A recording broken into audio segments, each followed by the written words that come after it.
Hare Krishna, welcome to this episode of Bhagavad Gita.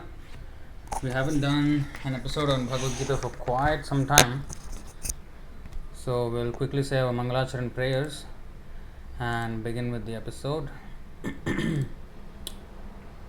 Om Namo Bhagavate Vasudevaya. Om Namo Bhagavate Vasudevaya. Om Namo Bhagavate Vasudevaya. Om Jnanatimirandhasya Jnananjanashalakaya Chakshurunmilitam Yena Tasmai Shri Gurave Namaha Shri Chaitanya Manobhishtam Sthapitam Yena Bhutale Swayam Rupah Kadamahyam Dadati Swapadantikam Vandeham Shri Guru Shri Yutapadakamalam Shri Gurun Vaishnavamscha Shri Rupam Sagrajatam Sahagana Raghunathanvitam Tam Sajivam Sadvaitam Savadhutam Parijana Sahitam Krishna Chaitanya Devam Shri Radha Krishna Padan Sahagana Lalita Shri Vishakhanvitamscha He Krishna Karuna Sindho Dinabandho Jagatpate Gopesh Gopika Kanta Radha Kanta Namostute Tapta Kanchana Gaurangi Radhe Vrindavaneshwari Vrishabhanu Sute Devi Pranamami Haripriye Vancha Kalpatarubhyascha Kripa Sindhubhya Evacha Patitanam Pavanebhyo Vaishnavebhyo Namo Namaha Namo Vishnupadaya Krishna Preshthaya Bhutale Srimate Bhaktivedanta Swaminiti Namine Namaste Saraswati Deve Gauravani Pracharine Nirvishesha Shunyavadi Paschatya Deshatarine Jai Shri Krishna Chaitanya Prabhu Nityananda Shri Advaita Gadadhara Shri Vasadi Gaura Bhakta Vrinda Hare Krishna Krishna Krishna Hare Hare Hare Rama Rama Rama Hare Hare. So welcome to this episode of Bhagavad Gita. So this is a very important verse of the Bhagavad Gita and very often quoted by Srila Prabhupada as well, to define rascals. So, this is the definition of rascals. What is that?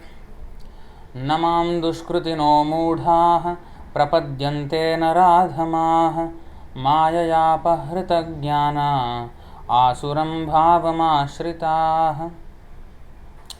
Na, not, mam, unto me, dushkritinah, miscreants, mudhaah, foolish, prapadyante, surrender, nara adhamaah, lowest among mankind, mayaya,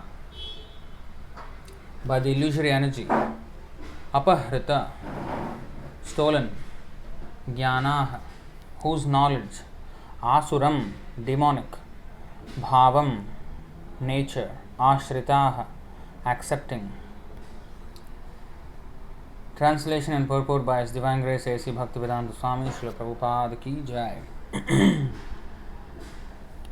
Translation: those miscreants who are grossly foolish, who are lowest among mankind, whose knowledge is stolen by illusion, and who partake of the atheistic nature of demons, do not surrender unto me.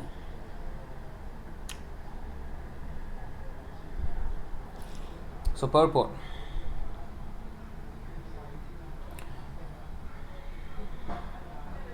It is said in Bhagavad Gita that simply by surrendering oneself unto the lotus feet of the Supreme Personality of Godhead Krishna, one can surmount the stringent laws of material nature. That's just the previous verse, 7:14.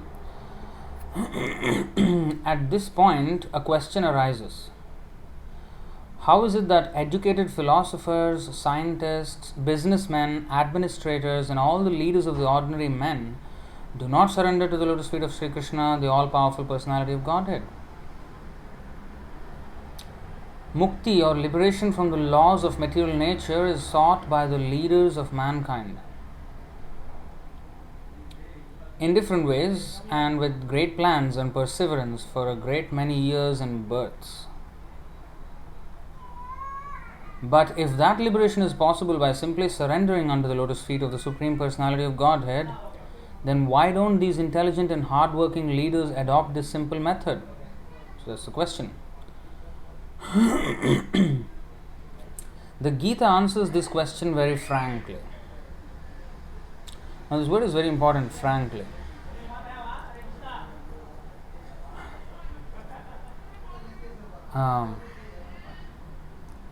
There is a verse by Chanakya Pandit who said, Satyam bruyat, priyam bruyat. That's the first line. There are 4 lines. I hope somebody can maybe help with it in the comment section. So, Satyam bruyat, priyam bruyat means truth has to be spoken palatably,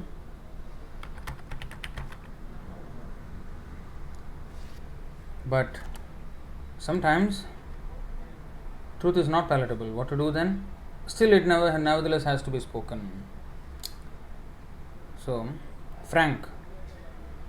So, Bhagavad Gita does not hold any punches when it describes, very frankly, who is a great soul and who is not, who is a rascal, just very frankly. So the Gita answers this question very frankly.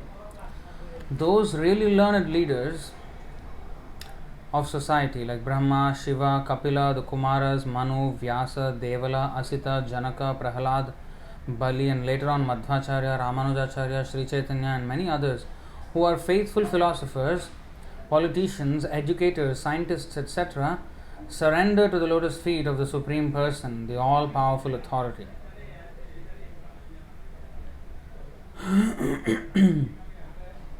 Where it is said, just a few verses before, and in fact, in the 4th chapter, 10th verse, you see, great people have already surrendered. Vitaraga bhaya krodha manmaya mam upashrita bahavo jnana tapasa bhuta madbhavam agata. So being freed from attachment, fear and anger, being fully absorbed in me and taking refuge in me, many persons in the past became purified by knowledge of me, and thus they all attained transcendental love for me. So many people have already attained success in this path. And by what method? By being freed from attachment, fear and anger, and fully being absorbed in Krishna and taking shelter of Him. Now, taking shelter of Krishna means to follow His instruction. Just like the other day we were discussing, to take shelter of Chaitanya Mahaprabhu means to follow the instruction, especially Trinadapi Sunichena Tarorapi Sahishnuna Amanna Manadena Kirtaniya Sadahari. So to follow the order, follow the instruction is the meaning of taking shelter. Okay? So here is the verse. Satyam bruyat priyam bruyat na bruyat satyam apriyam priyam cha nanutham bruyat nanrutam bruyat esha dharma sanatana. Speak the truth that is pleasant, never speak the truth that is unpleasant, and never speak the untruth even if it's pleasant. This is the eternal philosophy of righteousness. So this is in the ordinary course of dealings, this is mentioned. But if Krishna is saying, Namam Dushkritana Mudha, Naradhama, Varaka, and not only these, what are these words?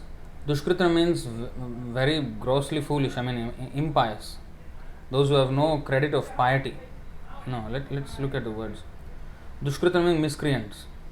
Kritina means, like Sukriti means the result, any pious work that we have done. Dushkritam is exactly opposite. Those who act not piously, sinful people. And Mudha, foolish. And Naradhama, lowest among mankind. And Asuram, demonic. These words are not very lightweight. And we have other words.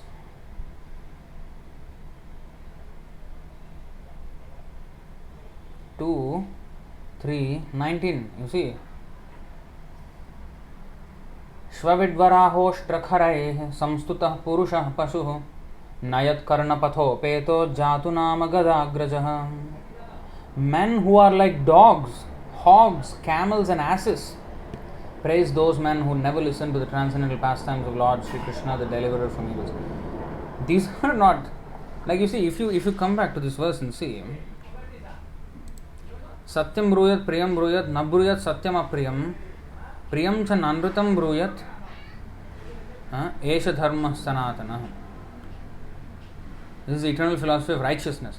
So, an ordinary righteous person in this material world may follow this. Speak the truth that is pleasant, never speak the truth if it is unpleasant, never speak the untruth even if it's pleasant.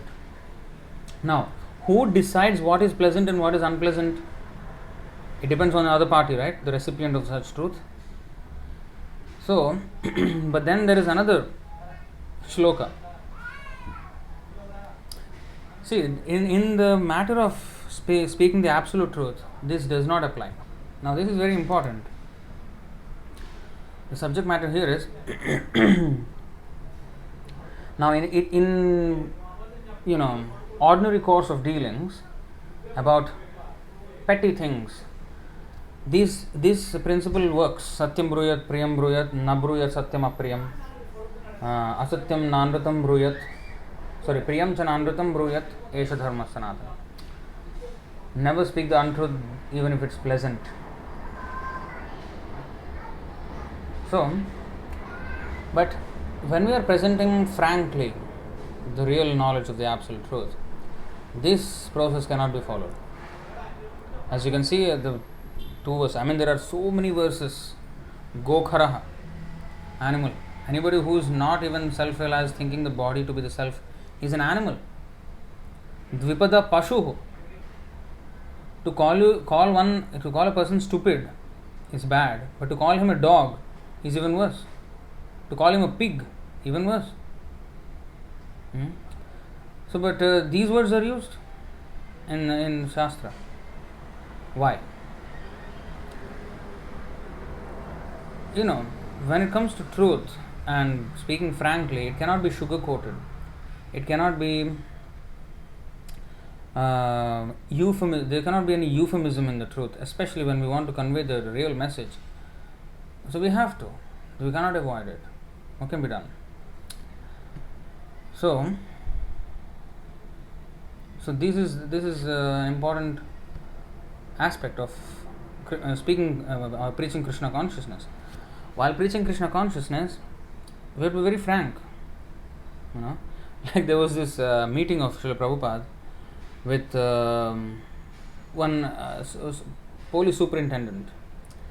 So the policeman, he came to the temple in America, and he was appreciative of Prabhupada, because he turned so many drug addicts into, useful human beings by Krishna consciousness movement. So he appreciated that, and then he came to visit him and then take some tips from him how our government can take some tips from you.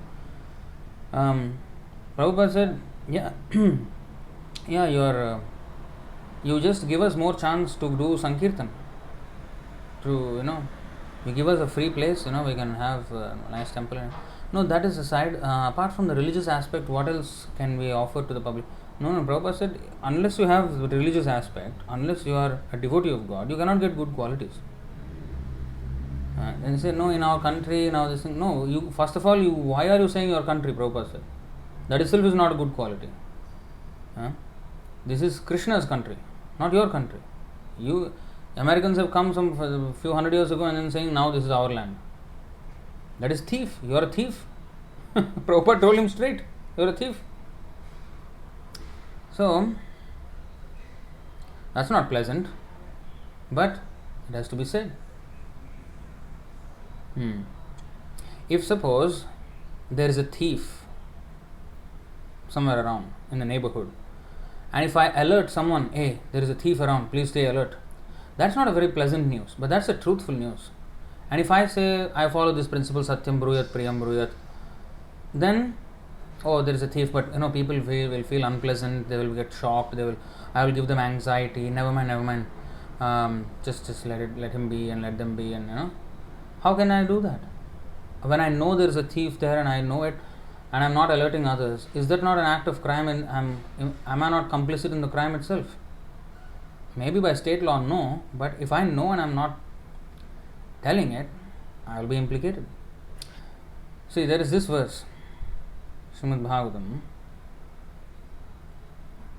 10:44:10.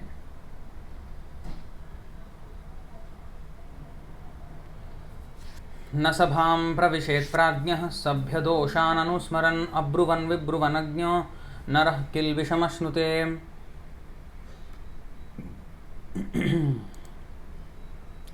A wise person should not enter an assembly if he knows the participants there are committing acts of impropriety, and if, having entered such an assembly, he fails to speak the truth, speaks falsely, or pleads ignorance, he will certainly incur sin.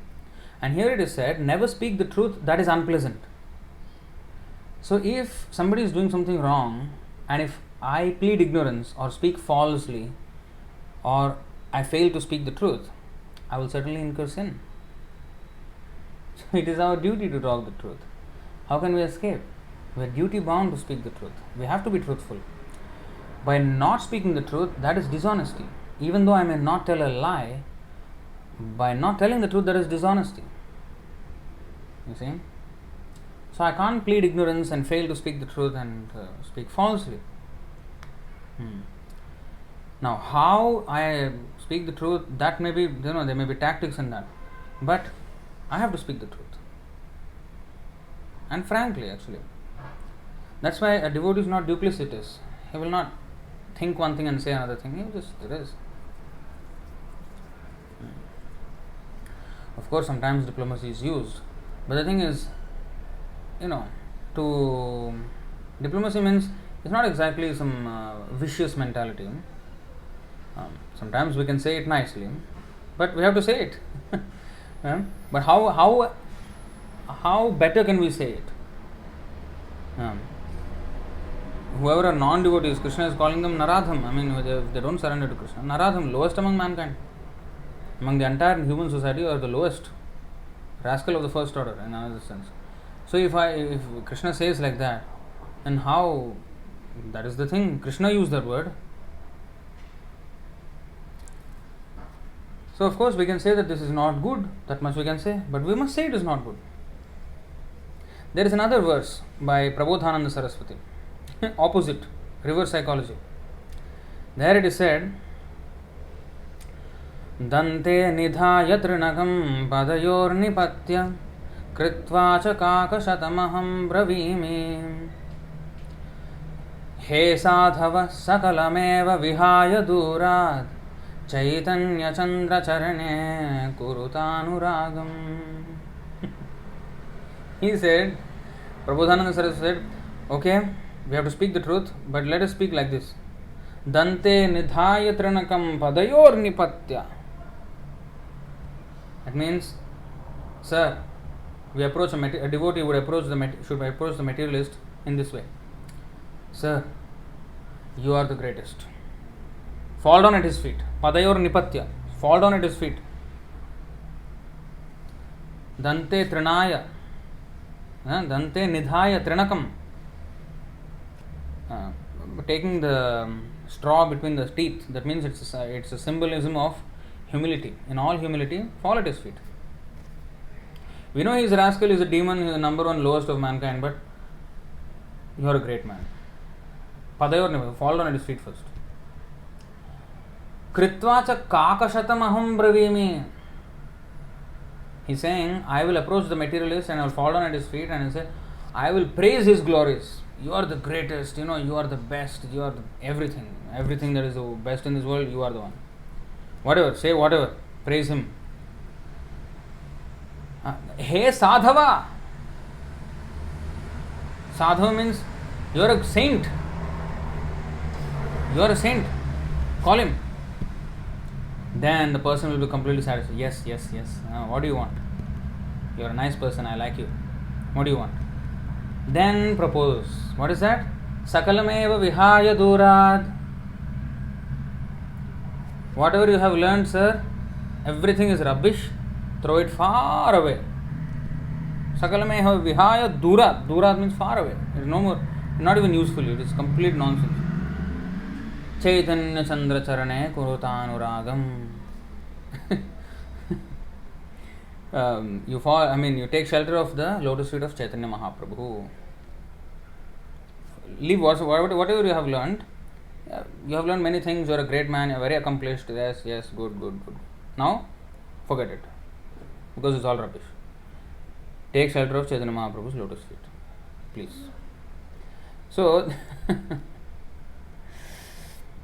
so these tactics may be used, but again, you see that Sakalameva Vihaya Durad Chaitanya Chandra Kurute Charane Kurutanuragam. That is said. So it is not compromised. That's not just like, oh, you are a great sadhu, you are this and that. What do you want? You be like that, sir. You are very good as you are. No. Sakalameva Vihaya Durad. Throw it away. Nonsense. Rascal. Chaitanya Chandra Charane Kurutanuragam. Take shelter of Chaitanya Mahaprabhu's lotus feet. So, truth has to be spoken. Whichever way, that is another thing. But truth has to be spoken. We can make it as nicely sounding as possible. But it is truth. Truth is truth.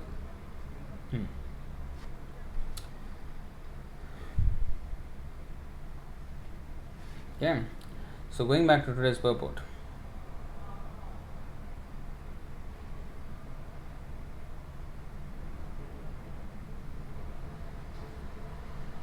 Those who are not actually philosophers, scientists, educators, administrators, etc., but who pose themselves as such for material gain, do not accept the plan or path of the Supreme Lord. So, Lord, what is the path of the Supreme Lord? He is saying, Sarvadharman parityajya mamekam sharanam vraja. Surrender unto me alone, exclusively surrender to me. That's it. And if anybody who doesn't follow this path, who does not accept this plan of the Lord, this instruction, well, they are not actually philosophers, scientists, educators, administrators. They may pose themselves as such. They have no idea of God. They simply manufacture their own worldly plans and consequently complicate the problems of material existence in their vain attempts to solve them. So they may try to solve them by improving their financial condition or emotional condition or psychological condition. They go to motivational speech or financial experts, or they will go to some spiritual Baba, some guru, some yogi, some Swami, or they may go to politicians, they may go to anybody, but they don't go to God. They simply manufacture their own worldly plans and consequently complicate the problems of material existence in their vain attempts to solve them.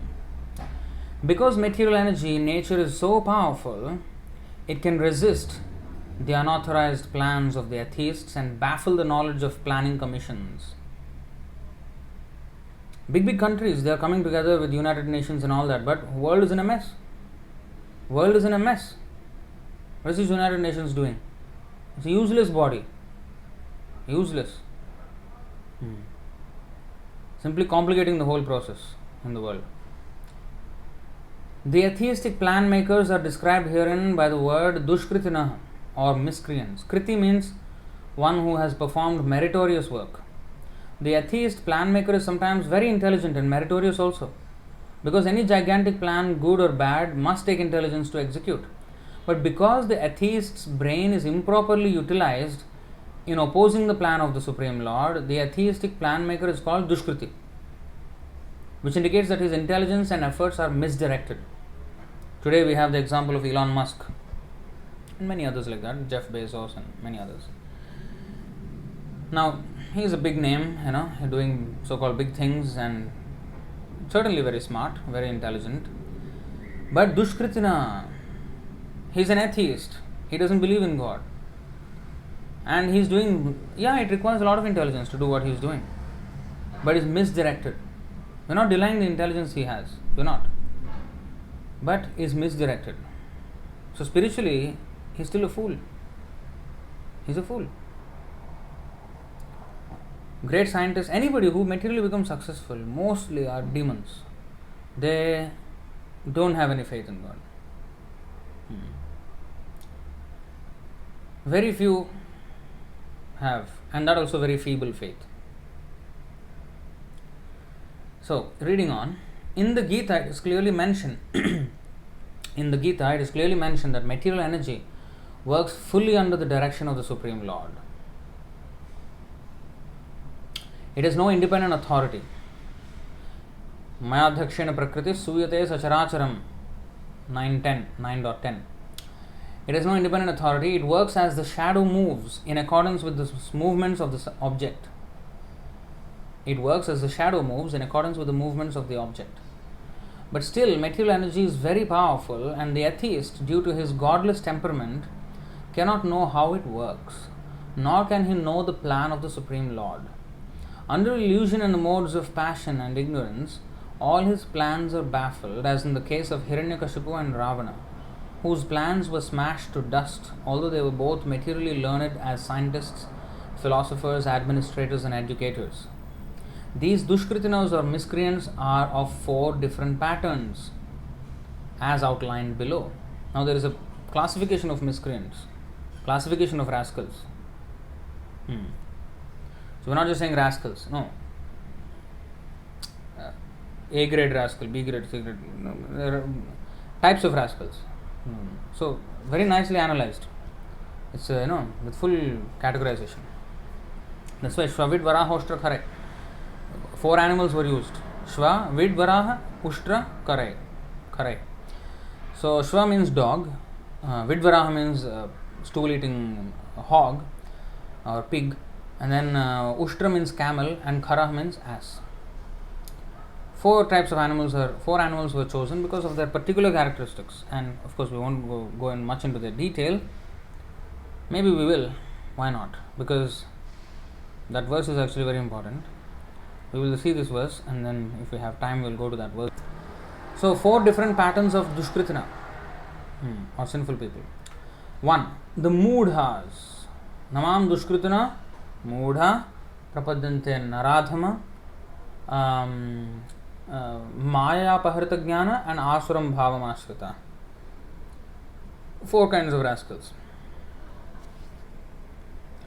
The Moodhas are those who are grossly foolish, like hard-working beasts of burden. They want to enjoy the fruits of their labor by themselves and so do not want to part with them for the Supreme. The typical example of the beast of burden is the ass. This humble beast is made to work very hard by his master. So, this kind of people, they may be very humble, just like the ass. Humble beast. He is made to work very hard by his master, but still he is not considered a human being, such a person. Like an ass. The ass does not really know for whom he works so hard day and night. He doesn't even know who he works for so hard day and night.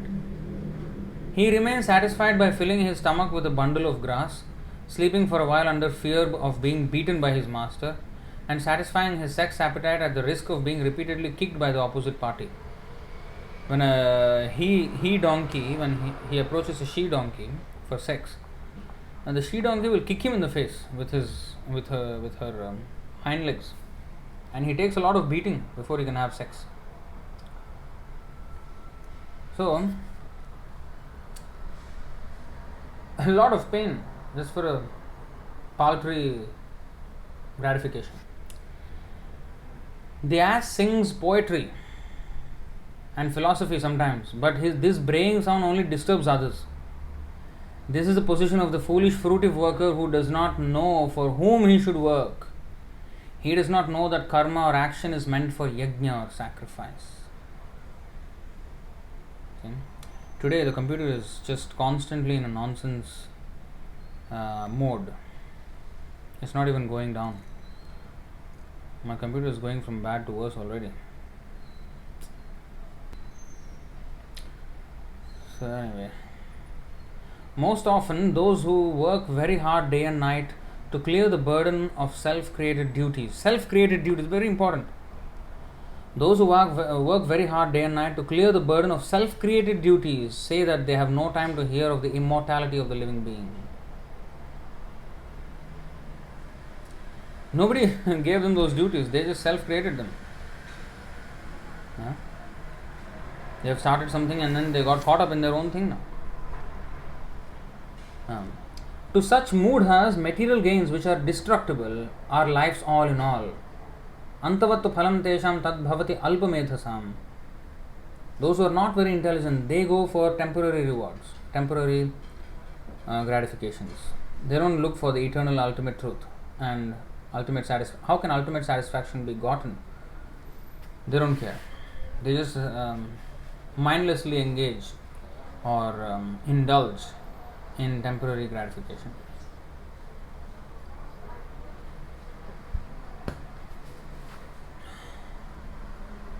To such moodhas, material gains which are destructible are life's all in all, despite the fact that the moodhas enjoy only a very small fraction of the fruit of labor. Sometimes they spend sleepless days and nights for fruitive gain, and although they may have ulcers or indigestion, they are satisfied with practically no food. They are simply absorbed in working hard day and night for the benefit of illusory masters. Ignorant of their real master, the foolish workers waste their valuable time serving mammon. What is mammon?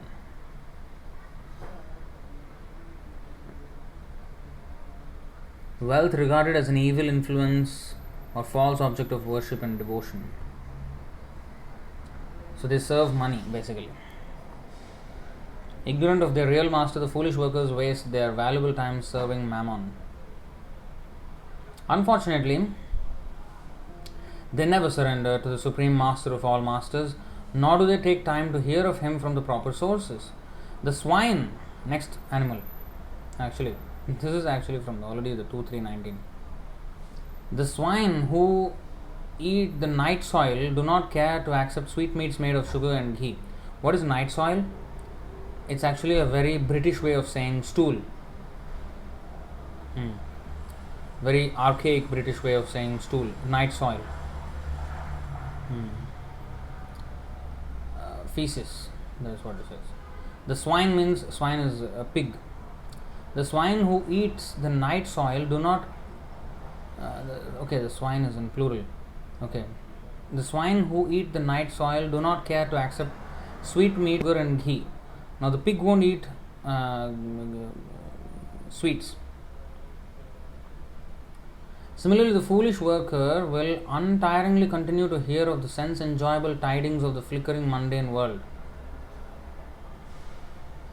but will have very little time to hear about the eternal living force that moves the material world.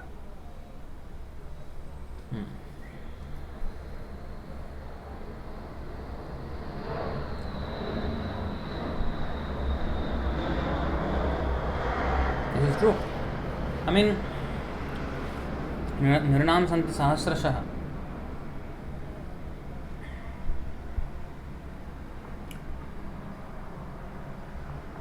Srimad Bhagavatam 2.1.2.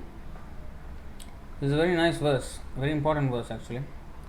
Shrotavyadini Rajendra Nirnam Santi Sahasrashah Apashyatam Atmatattvam Griheshu Grihamedhinam. Those persons who are materially engrossed, being blind to the knowledge of absolute truth, leave many subject matters for hearing in human society, O Emperor. So they leave and they have many subject matters in the human society, but they are not interested in the real subject matter, the most important subject matter of the eternality of the soul. They are not interested. So that's the first class, Dushkritina, Moodha, foolish people. Second class, another class of Dushkriti or miscreant is called Naradham. Naradhama or lowest or the lowest of mankind. Nara means human being and Adhama means the lowest. Out of the 8,400,000 different species of living beings, there are 400,000 human species. Out of these, there are numerous lower forms of human life that are mostly uncivilized. The civilized human beings are those who have regulative principles of social, political, and religious life. Those who are socially and politically developed but who have no religious principles must be considered Naradhamas. Nor is religion without God religion. Some people profess religion but no God. So that is not even religion. Because the purpose of following religious principles is to know the supreme truth and man's relation with him. In the Gita, the personality of Godhead clearly states that there is no authority above him and that he is the supreme truth. 7.7 in Bhagavad Gita, chapter 7, text 7. Nobody above him. The civilized form of human life is meant for man's reviving the lost consciousness of his eternal relation with the Supreme Truth, the personality of Godhead, Sri Krishna, who is all powerful. Whoever loses this chance is classified as a Naradhama. So, whoever loses the chance of reviving the lost Krishna consciousness is Naradhama, lowest of mankind. We get information from revealed scriptures that when the baby is in the mother's womb, an extremely uncomfortable situation, he prays to God for deliverance and promises to worship him alone as soon as he gets out. That is mentioned in the third canto of Srimad Bhagavatam, 31st chapter. The whole verse is about that. The whole chapter is about that. How a soul prays in the womb of the mother, if he is pious.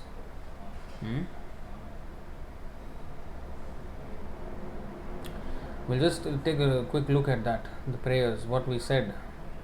At least if we were pious enough to say that, we would have said this in the womb of our mother.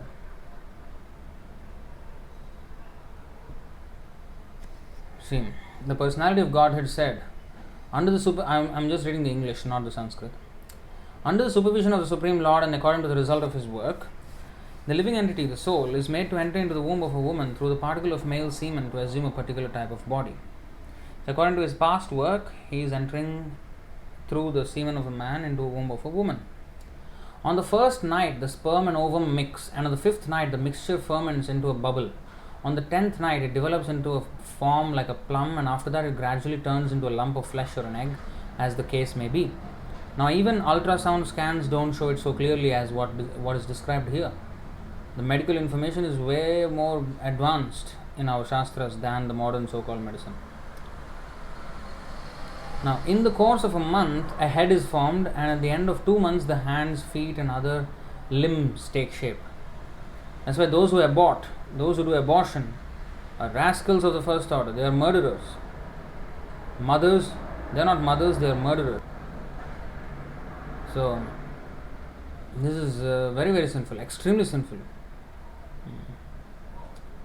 They will have to face. Prabhupada said they will not see the light of day for many, many millions of years, because they did not allow their child to see the light of day.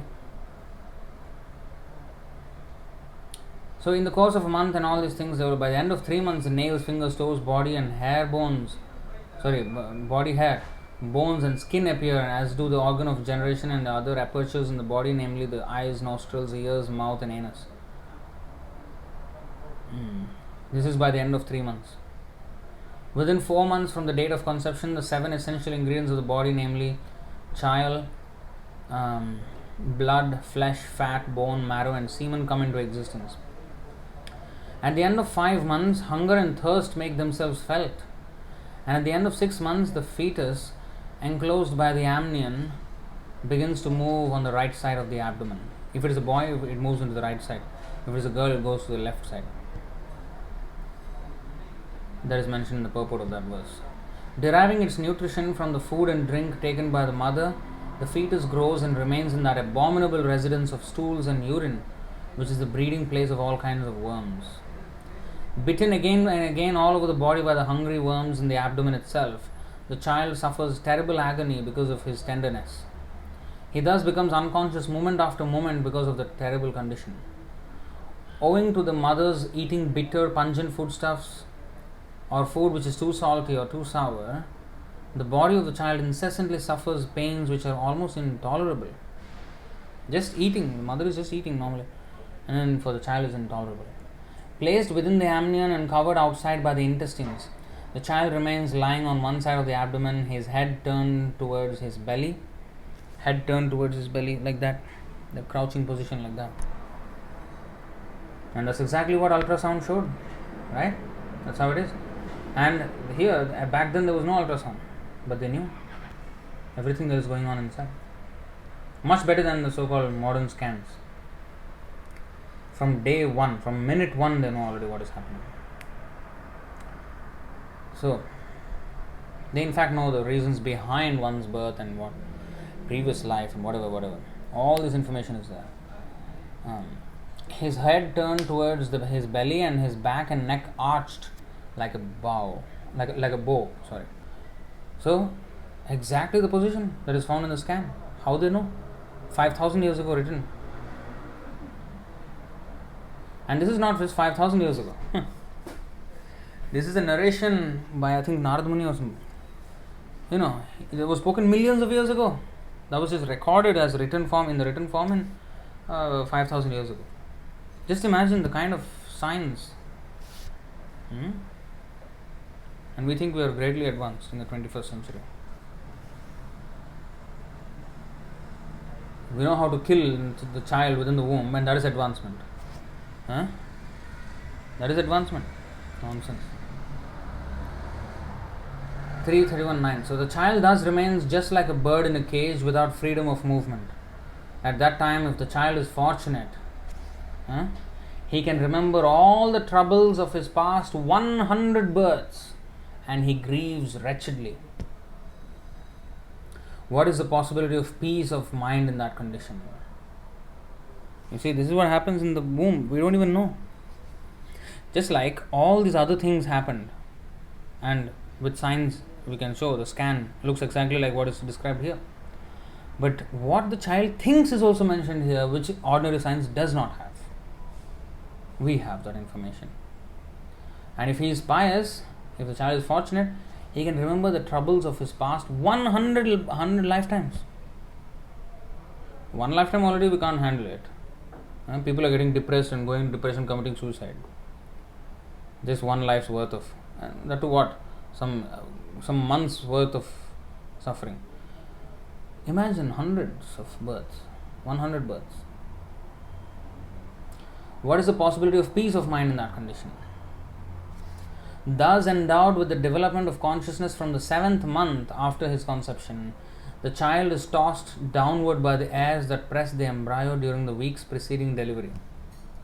Like the worms born of the same filthy abdominal cavity, he cannot remain in one place. The living entity is in this frightful condition of life. The mother is thinking, oh, the child is moving, here. But inside it is a hell for the child. But of course, that cannot be undone. It is a law of nature that was given by Krishna. But to kill the child in that condition, that is just horrible.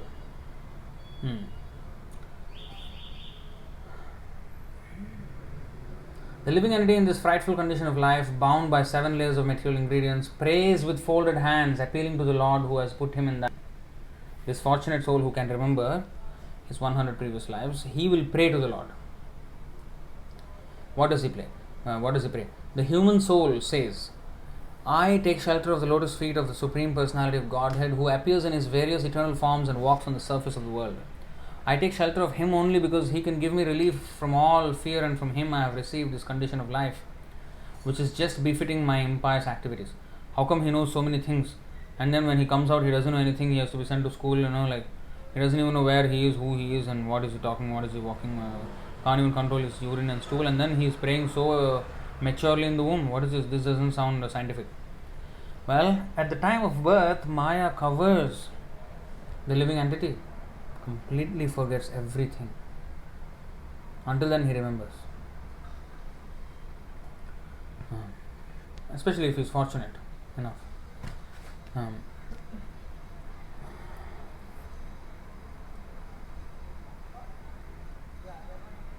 I, the pure soul, appearing now bound by my activities, am lying in the womb of my mother, by the arrangement of Maya. I offer my respectful obeisances unto him who is also here with me, but who is unaffected and changeless. See? He is unlimited, but he is perceived in the repentant heart. To him I offer my respectful obeisances. He is now repenting. That's why he is saying you appear yourself in the repentant heart. You can be perceived. So, whatever he has done in the previous life, he is repenting. So that is important quality again. Unless we repent, we cannot purify ourselves. And he continues, I am separated from the Supreme Lord because of my being in this material body which is made of 5 elements, and therefore my qualities and senses are being misused, although I am essentially spiritual. Because the Supreme Personality of Godhead is transcendental to material nature and the living entities, because he is devoid of such a material body, and because he is always glorious in his spiritual qualities, I offer my obeisances unto him. The human soul further prays. The living entity is put under the influence of material nature and continues a hard struggle for existence on the path of repeated birth and death. This conditional life is due to his forgetfulness of his relationship with the Supreme Personality of Godhead. Therefore, without the Lord's mercy, how can he again engage in the transcendental loving service of the Lord? No one other than the Supreme Personality of Godhead as the localized Paramatma, the partial representation of the Lord, is directing all inanimate and animate objects. He is present in the 3 phases of time, past, present and future. Therefore, the conditioned soul is engaged in different activities by his direction with a capital H. And in order to get free from the threefold miseries of this conditioned life, we have to surrender unto him only. So the soul is praying all these things in the womb. Fallen into a pool of blood, stool and urine within the abdomen of his mother, his own body scorched by the mother's gastric fire, the embodied soul, anxious to get out, counts his months and prays, O my Lord, when shall I, a wretched soul, be released from this confinement? My dear Lord, by your causeless mercy, I am awakened to consciousness, and although I am only 10 months old, for this causeless mercy of the Supreme Personality of Godhead, the friend of all fallen souls, there is no way to express my gratitude but to pray with folded hands. So the soul is praying still. So the living entity in another type of body sees only by instinct. Okay, let's read. He knows only the agreeable and disagreeable sense perceptions of that particular body, but I have a body in which I can control my senses and can understand my destination. Therefore, I offer my respectful obeisances to the Supreme Personality of Godhead, by whom I have been blessed with this body, and by whose grace I can see him within and without. Therefore, my Lord, although I am living in a terrible condition, I do not wish to depart from my mother's abdomen and to fall again into the blind well of materialistic life. Your external energy called Devamaya at once captures the newly born child and immediately false identification, which is the beginning of the cycle of continual birth and death, begins. Now, here is very important information. It is said here, the soul is saying that although this mother's womb is very painful, I do not wish to depart this. Because what happens when I depart this mother's womb? That means when I take birth. Your external energy called Devamaya at once captures the newly born child and immediately false identification, which is the beginning of the cycle of continual birth and death, begins. He thinks he's this baby, and this is his mother, this father, and I need this. Everything he forgets. He forgets the real position of the soul. So that's why, because Maya takes over at the time of birth, that's why the child forgets everything, and therefore this child in the womb, he is praying. So abortion, if you consider abortion with this understanding now, that the child is very much cautious and is even maybe praying for his deliverance, and the mother just killed him right then and there. Who are these souls being aborted like that? They were doing the same thing in their previous life. Or they did it to others. Eggs, for example. What are they? They can become chicken. But people are eating. So they did the same thing to other living entities. So they are getting it back. This is a very, very serious business. So therefore, without being agitated anymore, I shall deliver myself from the darkness of ignorance with the help of my friend, clear consciousness. Simply by keeping the lotus feet of Lord Vishnu in my mind, I shall be saved from entering into the wombs of many mothers for repeated birth and death. So he's in the mood, and now he's praying, I just want to keep remembering you.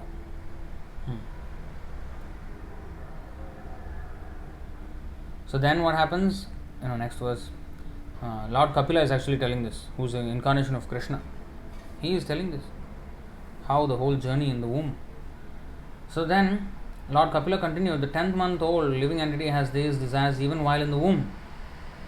But while he thus extols the Lord or praises the Lord, the wind that helps parturition propels him forth with his face turned downward so that he may be born. Pushed downward all of a sudden by the wind, the child comes out with great trouble, head downward, breathless and deprived of memory due to severe agony. Severe agony actually causes us a loss of memory.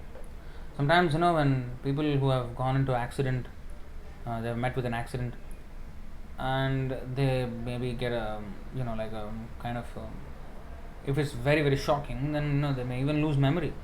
They become unconscious. And once they become conscious, they don't even remember what happened. Like we had one devotee who met with an accident, a motorbike accident, about 10 years ago.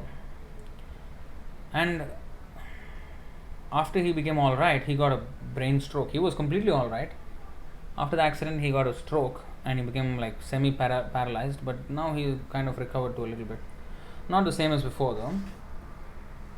But he did not remember what happened on that day of the accident. He knew he was going to office, and that's all he knew.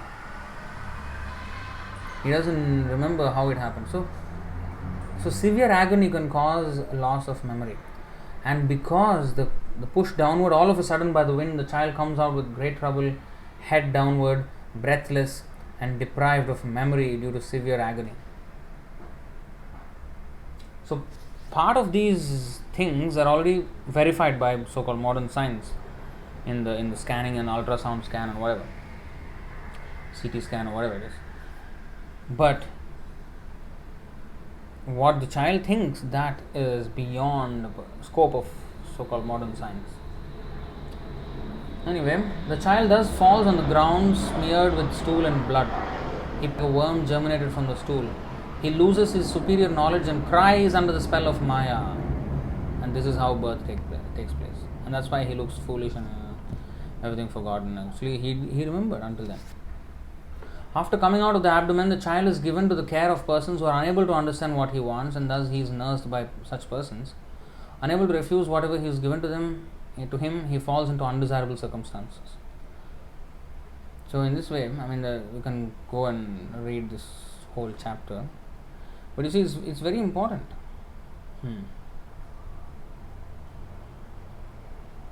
So Vrajeshwari Mataji is asking, Prabhuji, that's why the baby cries as soon as it takes birth, out of repentance? No. Just now we have seen. It cries out of ignorance.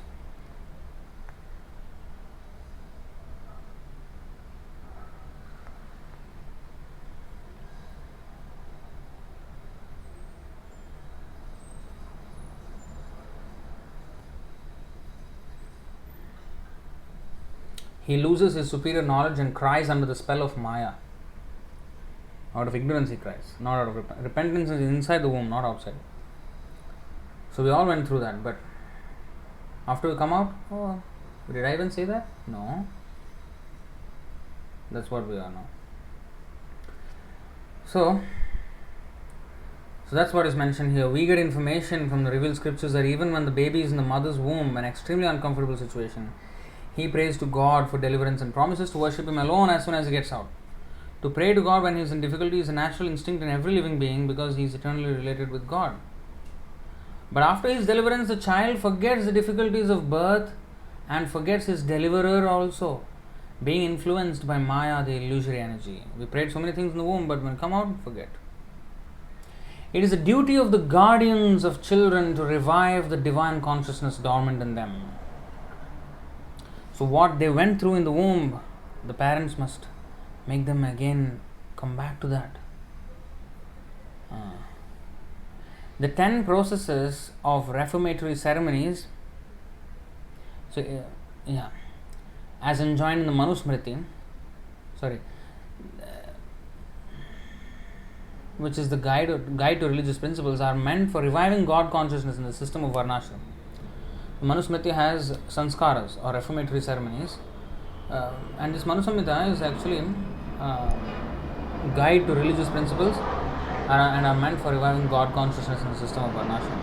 However, no process is strictly followed now in any part of the world, and therefore 99.9% of the population is Naradham. You see, second type of rascals. So when we say rascals, when we call the materialists as rascals, we are referring to all these four types, all included together. Just say rascal. Rascal is also carefully and so meaningfully used, not just to call the non-devotees some names. No, it is with meaning. Now, when the whole population becomes Naradham, naturally all their so-called education is made null and void by the all-powerful energy of physical nature. According to the standard of the Gita, a learned man is he who sees on equal terms the learned Brahmana, the dog, the cow, the elephant, and the dog-eater. That is the vision of a pure devotee. Sri Nityananda Prabhu, who is the incarnation of Godhead as Divine Master, delivered the typical Naradhamas, the brothers Jagai and Madha, and showed how the mercy of a real devotee is bestowed upon the lowest of mankind. So the Naradham, who is condemned by the personality of Godhead, can again revive his spiritual consciousness only by the mercy of a devotee. Naradham, who is condemned by the personality of Godhead, can again revive his spiritual consciousness only by the mercy of a devotee. See, that's why devotees are very, very merciful. Very merciful. Even though he is a Naradham, he will go to the Naradham and then try to turn him into a devotee. Sri Chaitanya Mahaprabhu, in propagating the Bhagavad Dharma or activities of the devotees, has recommended that people submissively hear the message of the personality of Godhead. The essence of this message is Bhagavad. So, Chaitanya Mahaprabhu, in propagating the Bhagavad Dharma, has recommended that submissively hear the message of the personality of Godhead. Submissively hear. The essence of this message is Bhagavad Gita. The lowest amongst human beings can be delivered by this submissive hearing process only. Not just hearing, submissive hearing. That means what? Whatever is being heard should be followed and executed. We have to act on it, on whatever instructions we are receiving. Not that we just receive the instruction and I don't care for the instruction. No, that's not submissive hearing. Only submissive hearing of the message will work. The essence of this message is Bhagavad Gita. Lowest amongst human beings can be delivered by this submissive hearing process only, but unfortunately they even refuse to give an oral reception to these messages, and what to speak of surrendering to the will of the Supreme Lord. They don't. Naradhamas, or the lowest of mankind, will fully neglect the prime duty of human life. The next class of Dushkriti is called Mayaya Apahrita Jnana, or those persons whose erudite knowledge has been nullified by the influence of illusory material energy. They are mostly very learned fellows, great philosophers, poets, literati, scientists, etc. But the illusory energy misguides them, and therefore they disobey the Supreme Lord. There are a great number of Maya Paharita Jnana at the present moment, even amongst the scholars of the Bhagavad Gita.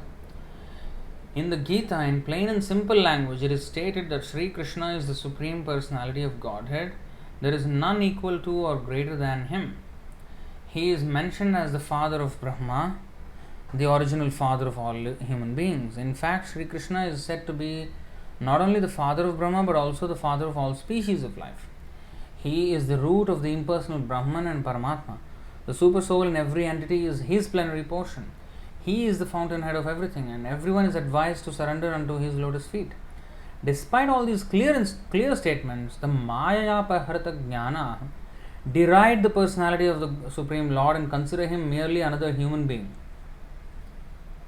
So they take Krishna as a human being, and sometimes they take human being as Krishna.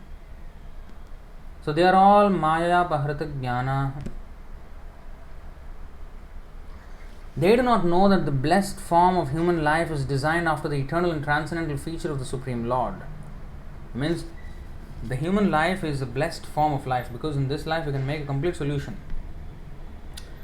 And that life is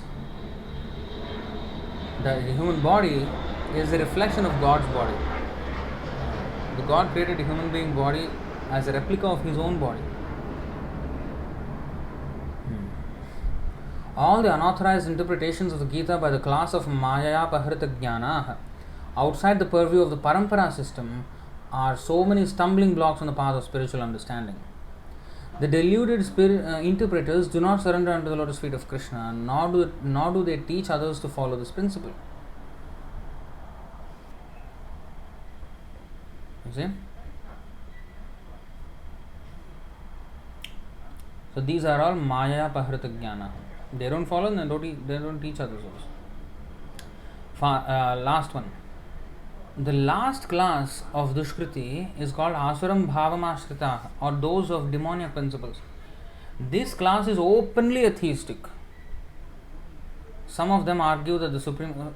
until now they were all busy with this and that, and come out with some kind of philosophy. But these atheistic people are especially against. Now, Karmi, who is just interested in moodha, the ass, they just work and then get their money and try to enjoy. But they're not particularly envious of the Lord or something like that. They just don't care or not really interested in it. But Asuram Bhavamashrita is very openly atheistic. They're very vocal about it, very physical about it. That kind of people. Some of them argue that the Supreme Lord can never descend upon this material world, but they are unable to give any tangible reasons as to why not.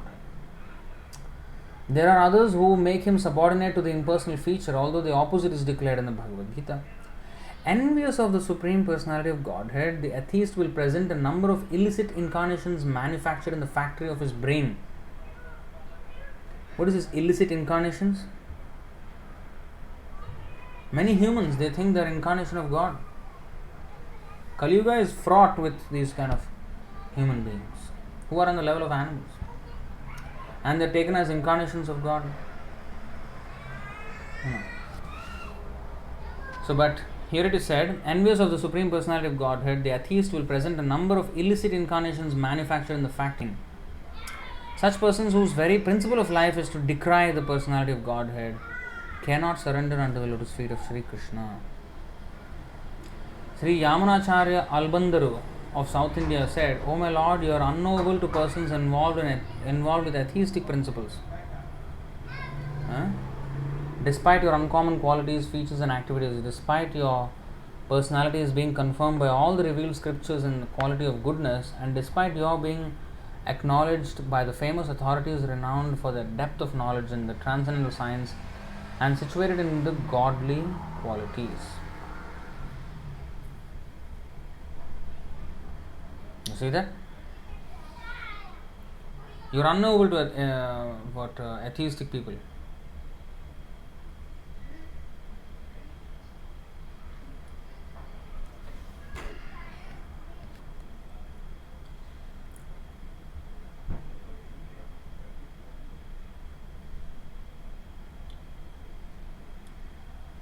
Therefore, number one, grossly foolish persons. Number two, the lowest of mankind. Number three, the deluded speculators. And number four, the professed atheists, as above mentioned, never surrender unto the lotus feet of the personality of Godhead in spite of all scriptural and authoritative advice. So these are the lowest of, they're very, very sinful. They don't really accept the shelter of the Supreme Lord. They have their own idea. Maya Pahrita Jnana. So these things have to be corrected. And to correct that, if somebody is haunted by a ghost, I can just, switch off whatever, It's just like, for example, a ghostly haunted person, he pisachi paile jena matichhanna hoy. He's just deluded. He's completely. So that person, what good qualities can he have?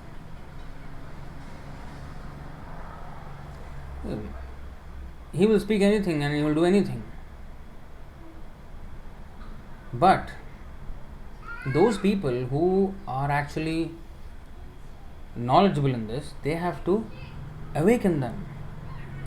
And when a ghostly haunted person is he when an ordinary person is trying to, you know, uh, awaken him to proper consciousness, or even when the exorcist tries to do that, he may even shout at that ghostly haunted person. But actually, he's not shouting at the person, he's shouting at the ghost who is haunting that person.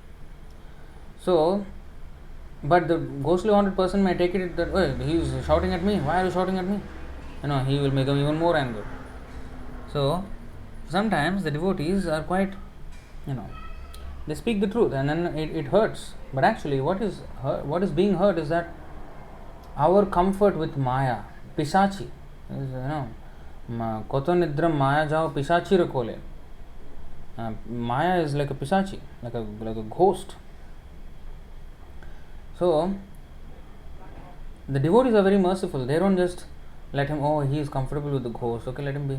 No. Even if it's discomfort, even if it is risk, like a ghostly haunted person, he can do anything to the devotee who is trying to, or the exorcist or anything. But he goes out of, as a sense of duty. So similarly, a devotee, he tries to enlighten the public about Krishna consciousness. And those people who are in these categories of, Dushkritina, they don't like this preaching. They don't like straightforward, frank talk. No. So we have to accept. How can we advance in Krishna consciousness? We have to be sincere. We have to be, first of all, what is sincere? What is the definition of sincerity? Sincerity means, am I really interested in the goal of life, which is at least, get moksha. Even if he is selfish, he can want that I don't want this suffering. That is intelligence. That is a sign of intelligence. And you have to take to it. We have to take to that path. And such a path is not very palatable to somebody who wants to be in this material world. He doesn't even know the aim of life. Where is there any good quality? Where is nothing?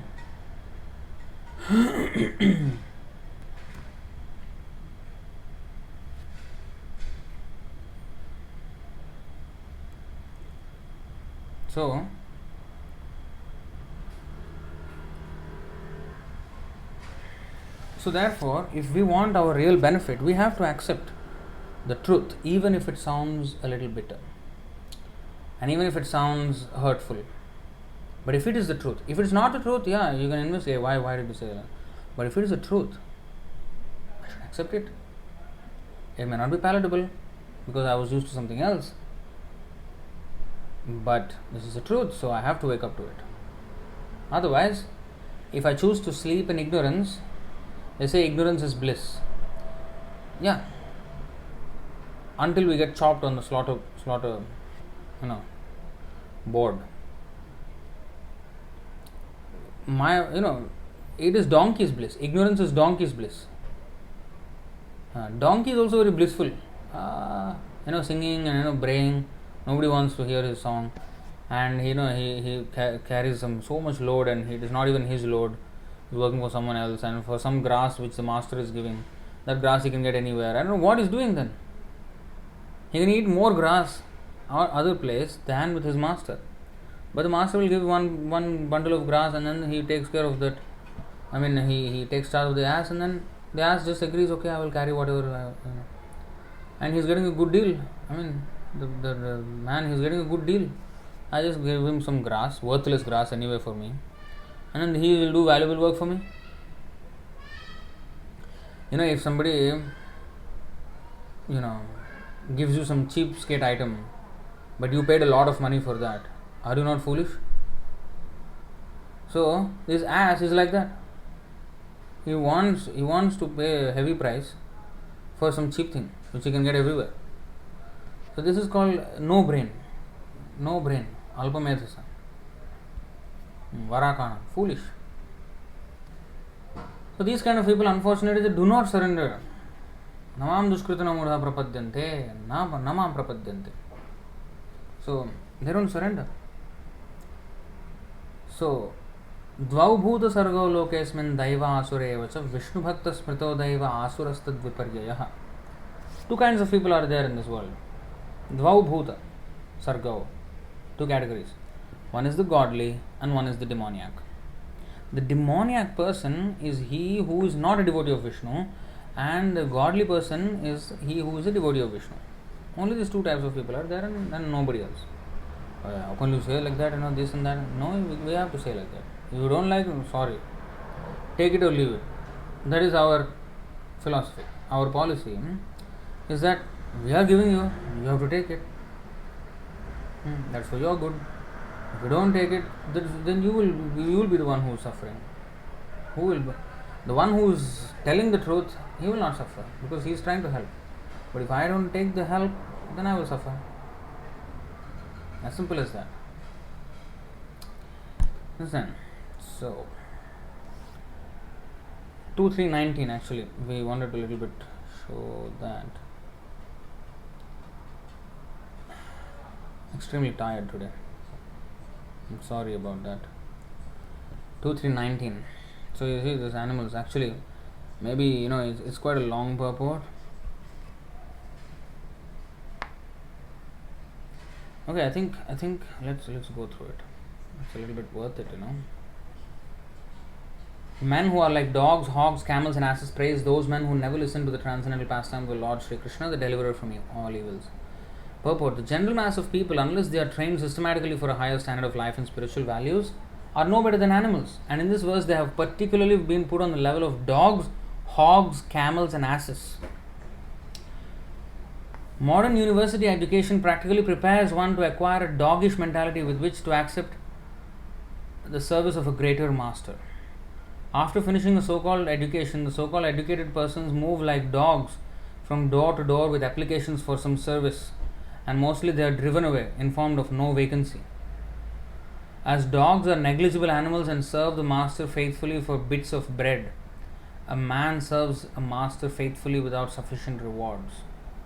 So therefore, that's why dogs, when these animals are chosen, they're just not like, hey, whatever comes to mouth, just say. No.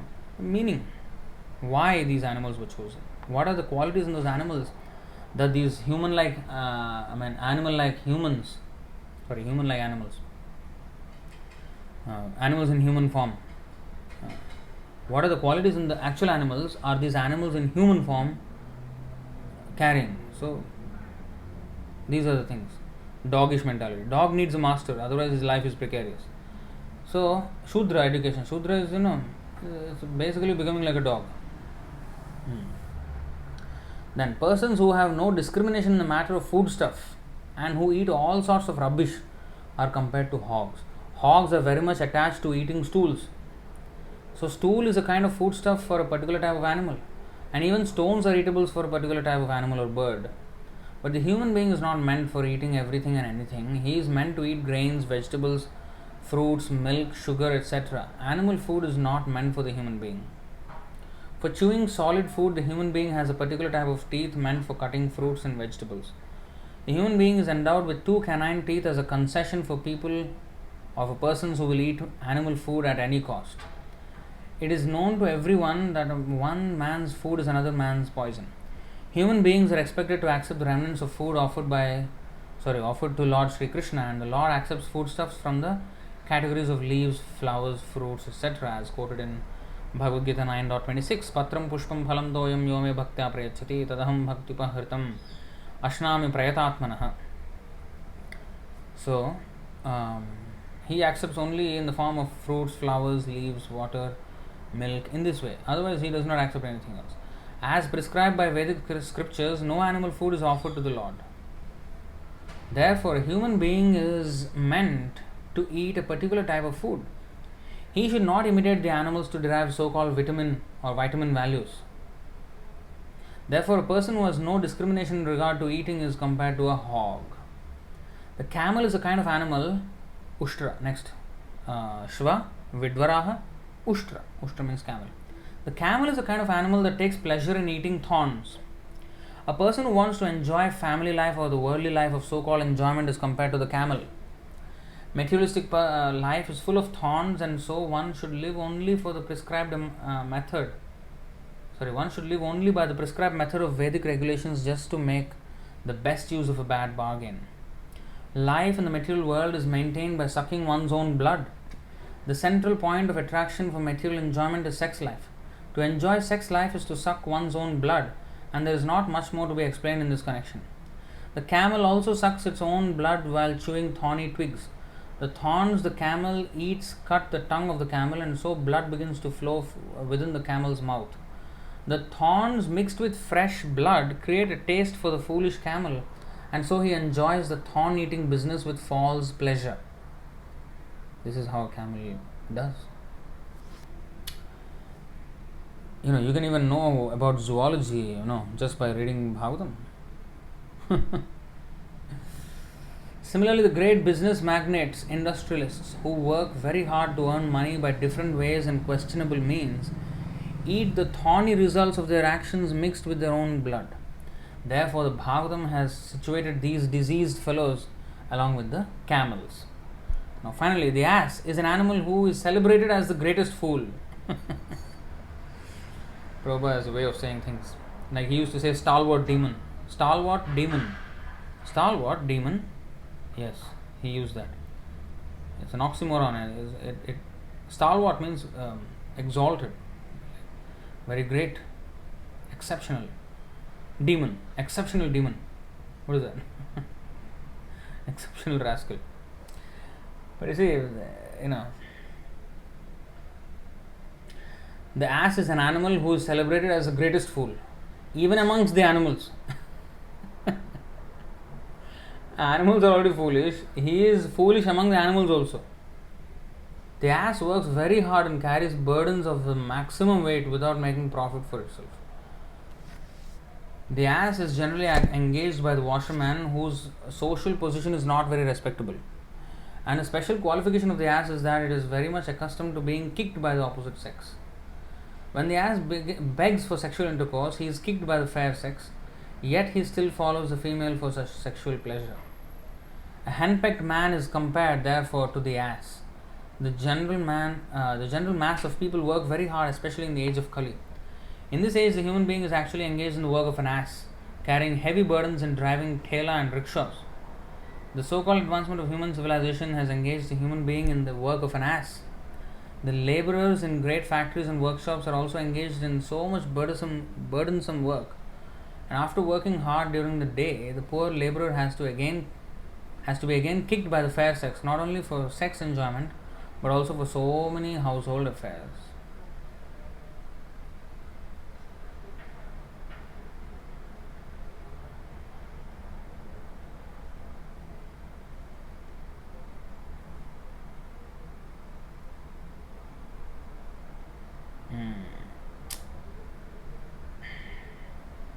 I am so tired.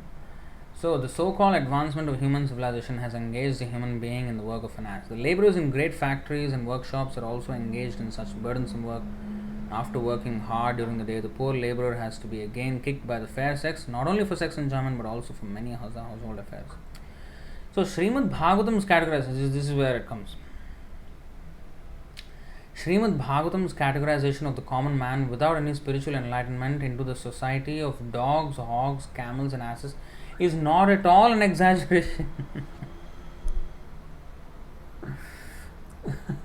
Now, Satyam Bruyat, Priyam Bruyat is completely out of the window here. Speak palatable truth only, that's out of the window. Here it is said, it is not only said dogs, hogs, camels and asses, but here Prabhupada is saying is not at all an exaggeration, it's exactly the fact. Like there is no exaggeration about it. So the leaders of such ignorant masses of people may feel very proud of being adored by such a number of dogs and hogs. So you see, this is another thing. He may be a hog or a dog or a camel or an ass, and then there are so many other dogs, hogs, camels, asses who praise these so-called famous dogs, camels, hogs and asses. The leaders of such ignorant masses of people may feel very proud of being adored by such a number of dogs and hogs, but that is not very flattering. If you have a fan club of all dogs, is that what is that? That's not very flattering. The Bhagavatam openly declares that although a person may be a great leader of such dogs and hogs disguised as men, if he has no taste for being enlightened in the signs of Krishna, if he has no taste for being enlightened in the signs of Krishna, such a leader is also an animal and nothing more. He may be designated as a powerful, strong animal or a big animal, but in the estimation of Srimad Bhagavatam, he is never given a place in the category of man on account of his atheistic temperament. Or in other words, such godless leaders of dogs and hog-like men are bigger animals with the qualities of animals in greater proportion. And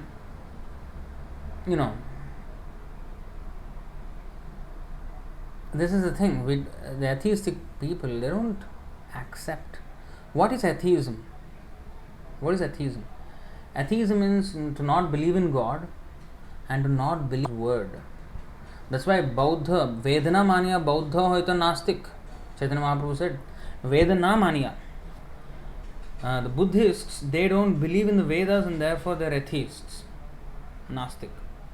So if we don't accept God's word and we accept God, that's still atheism.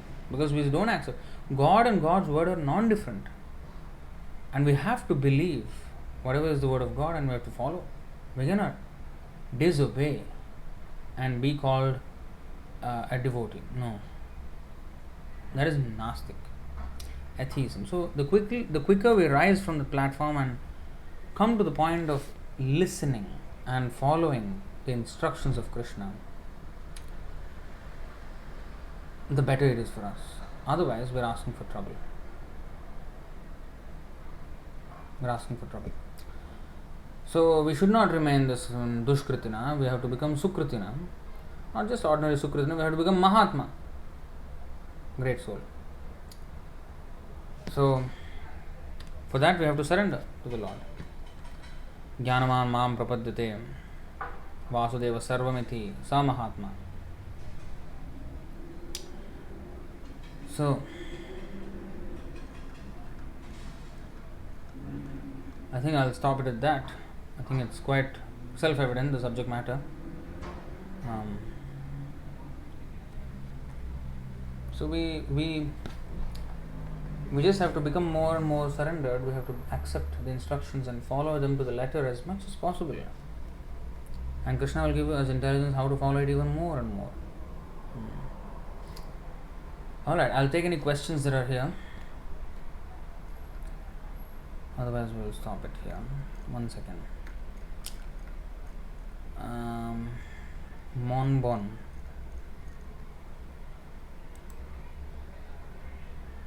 Jai Shri Prabhupada. Prabhu, I have a question. There was a pastime of a Naishtika brahmachari of named Bhanuswami serving Shri Prabhupada in Calcutta. There were many challenges at one point in developing the temple, and the devotees were getting down in health. That means they were getting sick in consciousness because of the trials of the environment. It was hard for them to do basic services. But Bhanuswami was able to continually serve Srila Prabhupada even at times by himself when others were down and out. Srila Prabhupada took note of this and said, this is the value of a brahmachari. So does this valuable quality of the brahmachari come because of following strictly Naishtika, not getting married, curbing unnecessary communication and contact with women? Or is it something else? Automatically, I mean, if we don't engage in sex, then the vitality, Urdhvareta it is called, Naishtik brahmacharis, and that keeps the health keeps a person very healthy physically and also very sharp in the brain. Very, very sharp. And such persons are called Shrutadhara. They hear once and they never forget. And not only remember, but also know how to understand it, apply it in all contexts. Though that is the power of refraining from sex. In fact, there was one incident where Srila Prabhupada said, if you remain a brahmachari, if you remain as a brahmachari for 12 years straight, then whatever you say will become truth. So Prabhupada said like that. So that is the power. I mean, how the sages, they used to curse or they used to bless, and the things happened. If they curse someone, it is bound to happen. If they bless someone, it is bound to happen. How do they get that power? Because of their tapasya. It's not just the mantra chanting or what. The tapasya behind that mantra chanting. That is what gives it power. So, tapa, the first word in the universe was tapa, austerity. This is a beautiful verse, Krishna, Vishnu spoke to Brahma, you know.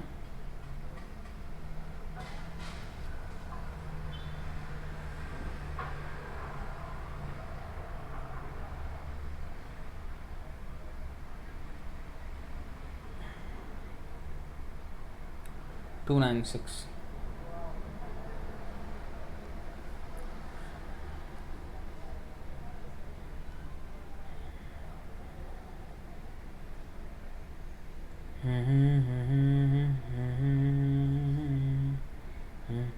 सचिन्तयन् व्यक्षरमेकदाम्भसि उपाशृणोद्विर्गदितं वचो विभुः स्पर्शेषु यत् षोडशमेकविंशं निष्किञ्चनानां नृपयद्धनं विदुः.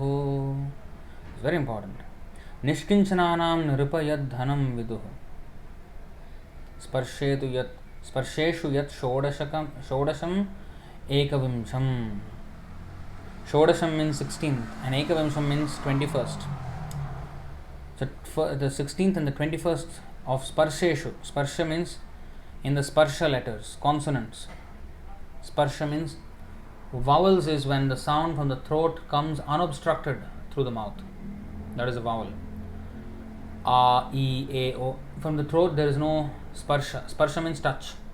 So when the tongue touches the palate somewhere, whether it's back or front or what, then that sound is called a consonant. So it's very technical. So sparsheshu. So among the consonants, the 16th consonant and the 21st consonant together is the wealth of those in the renounced order of life. What is that? What is the 16th letter of the consonants? Ta. And what is the 21st? Pa. So if you see kakha gaghanga, chacha jajhanya, tatha dadhana, tatha dadhana, papha babhamma. So ta and pa, tapa. While thus engaged in thinking in the water, Brahmaji heard twice from nearby 2 syllables joined together. One of the syllables was taken from the 16th and the other from the 21st of the Sparsha alphabets, that means the consonants, and both joined to become the wealth of the renounced order of life. So in Sanskrit language, the consonant alphabets are divided into 2 divisions, namely the Sparsha Varnas and the Talavya Varnas. From Ka to Ma, the letters are known as the Sparsha Varnas, and the 16th of the group is called Ta, whereas the 21st letter is called Pa. So when they are joined together, the word tapa or penance is constructed. This penance is the beauty and wealth of the Brahmanas and the renounced order of life. According to Bhagavad philosophy, every human being is meant simply for this tapa and for no other business, because by penance one can realize his self, and self-realization, not sense gratification, is the business of human life. This tapa or penance was begun from the very beginning of the creation, and it was the first adopted by the Supreme Spiritual Master, Lord Brahma. By tapasya only can one get the profit of human life, and not by a polished civilization of animal life. The animal does not know anything except sense gratification in the jurisdiction of eat, drink, be merry and enjoy. But the human being is made to undergo tapasya for going back to Godhead, back home. So when Lord Brahma was perplexed about how to construct the material manifestations in the universe and went down within the water to find out the means and the source of his lotus seat, he heard the word tapa vibrated twice. Taking the path of tapa is the second birth of the desiring disciple. So that was the initiation of Lord Brahma. Just the word tapa. So taking the path of tapa is the second birth of the desiring disciple. Now initiation. Now what is this initiation? Taking to the path of tapasya. The word upashranot is very significant. It is similar to upanayana, or bringing the disciple nearer to the spiritual master for the path of tapa. So Brahmaji was thus initiated by Lord Krishna, and this fact is corroborated by Brahmaji himself in his book, the Brahma Samhita. So you can go and read that. So definitely, with the tapasya, one gets so much benefit, spiritually, emotionally, mentally, intellectually, physically even, at all levels. But if the semen is just wasted without any use excessively, then the person actually gets diseased. He'll get diseased.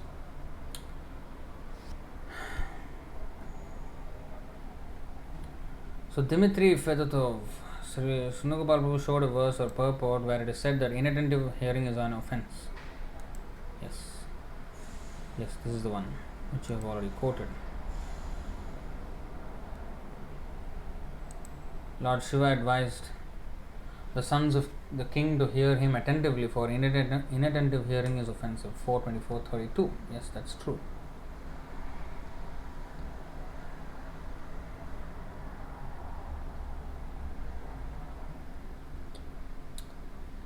इत्यनुक्रोश हृदयो भगवानाहतां शिवः बद्धाञ्जलीन् राजपुत्रान् नारायण परो वचः. The great sage Maitreya continued, out of his causeless mercy, the exalted personality Lord Shiva, a great devotee of Lord Narayana, continued to speak to the king's sons, who were standing with folded hands. So here, Lord Shiva advised the sons of the king to hear him attentively, for inattentive hearing is offensive.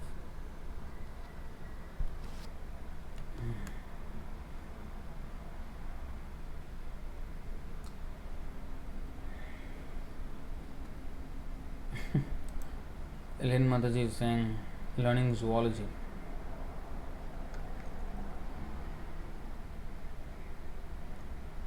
We learn so much about animals and what they do, how they eat, what they like.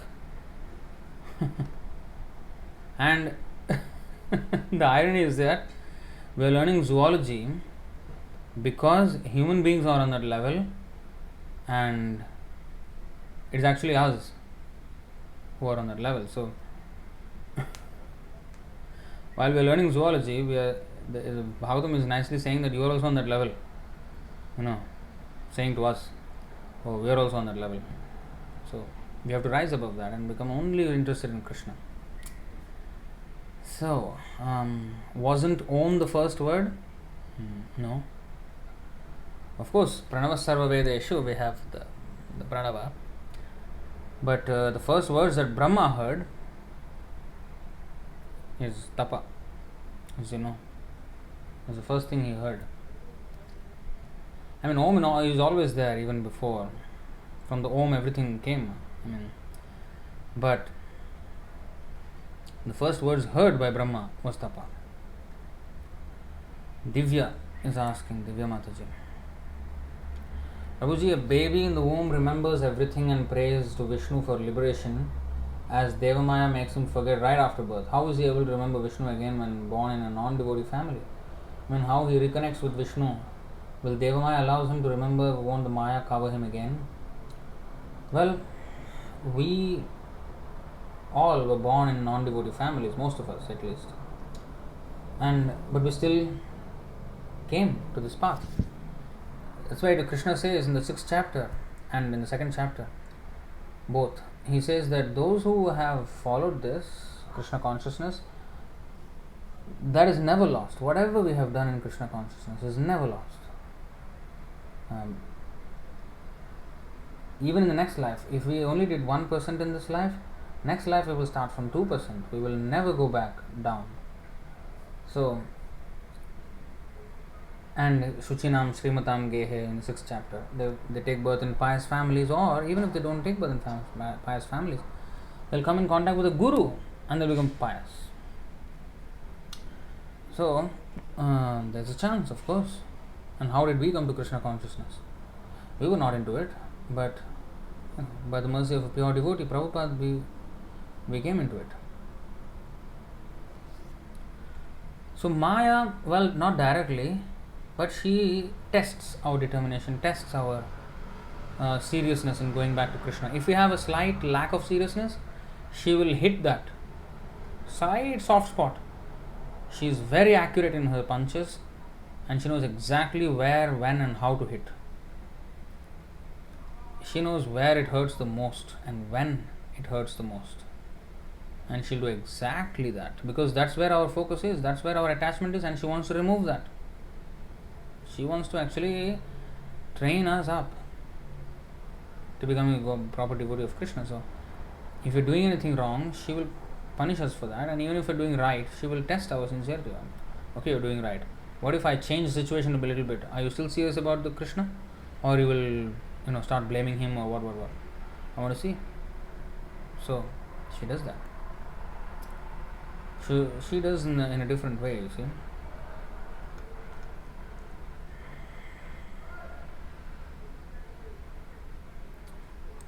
Divya Mataji, how the atheists can be saved from their foolishness when they are so determined in not knowing the transcendental signs of Krishna? The only means is chanting. Even if they don't chant, if we chant loudly and they hear, that is good for them. Book distribution, and somehow or other sell the book, and somehow, someday it will act. So, how the atheists can be saved? Well, only by the mercy of devotees. So therefore, if we profess ourselves as devotees, then we have to do the work of devotees. We have to spread this message and let everybody hear about this. You see, that's the duty of the devotee. Otherwise, he's not a devotee, because he's not kind enough to let others know. He's just satisfied with himself knowing and let others rot. So he has to preach. Alright, I think that's the end of the session. That's the end of the questions and answers. Thank you all very much for joining, and we'll meet again on Saturday.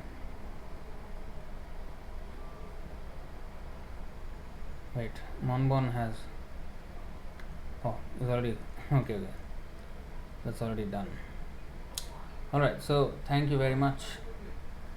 Hare Krishna. जय श्रीमद् भगवद गीता की जय, श्रील प्रभुपाद की जय, अनंत कोटि वैष्णव वृंद की जय, निताय गौर प्रेमानंद, हरि हरि बोल, हरे कृष्ण.